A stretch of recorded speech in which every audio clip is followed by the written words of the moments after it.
Protesters in Iran and China are risking their lives for freedom, taking to the streets against those oppressive regimes and their grip on power.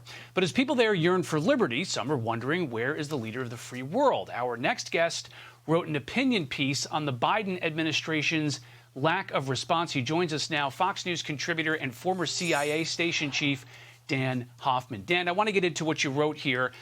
Quote, I witnessed firsthand in my career how our closest allies appreciated presidents who publicly defend democracies.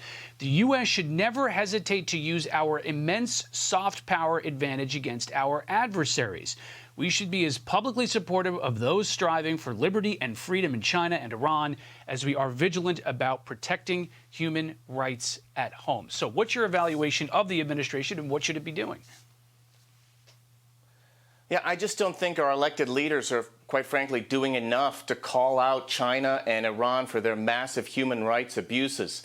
And maybe they're doing it because they want a nuclear deal with Iran, or maybe they want to curry favor with China for better trade relations or whatever we might need from the Chinese. We've talked a lot about China's production of those precursor chemicals for fentanyl, which are making their way across our border.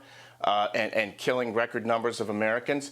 But this is where we enjoy our comparative advantage, our soft power. I grew up, in the 1980s when President Reagan never hesitated to call out the Soviet Union for their vicious attacks on their own civilians, as well as overseas in other nations as well. And I think the President Biden would do well to use that Teddy Roosevelt bully pulpit, as Reagan did, as John F. Kennedy did in his inaugural address in 1961.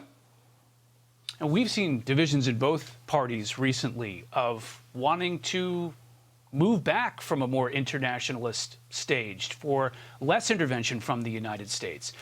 Do you see that trend continuing, and how much does that hurt an administration's ability to push back against these dictatorships?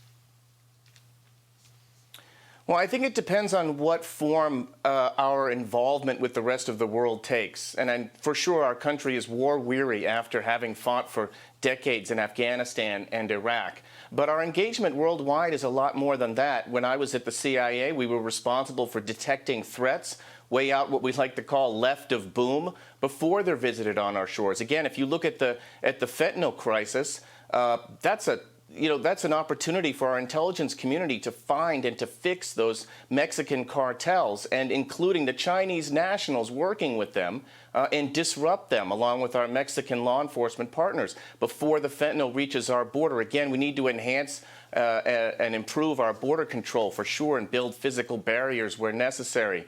But there's a lot more for us to do. Diplomatically, we can engage more overseas. It doesn't always involve hundreds of thousands of troops stationed overseas, engaged in a hot war. Sometimes it's just a few hundred brave American Special Forces officers in Syria killing ISIS leadership so that they don't inflict harm on the region and beyond.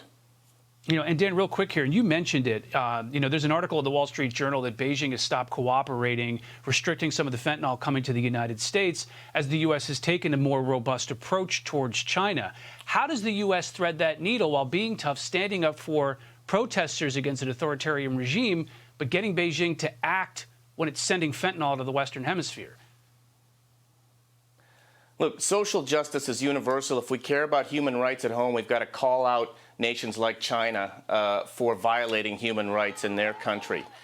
For sure, China needs to do more. We can sanction Chinese companies. We can expose China for what they're doing, and highlight in China. Our ambassador, Nicholas Burns, can emphasize to the Chinese it probably isn't a good idea for them to allow those precursor chemicals to be produced in China, for that production to flourish there.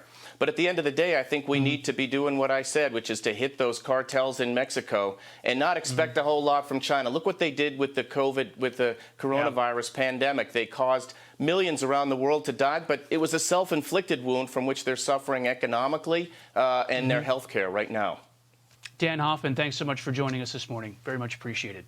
I'm Steve Ducey. I'm Brian Kilmeade. And I'm Ainsley Earhart. And click here to subscribe to the Fox News YouTube page to catch our hottest interviews and most compelling analysis.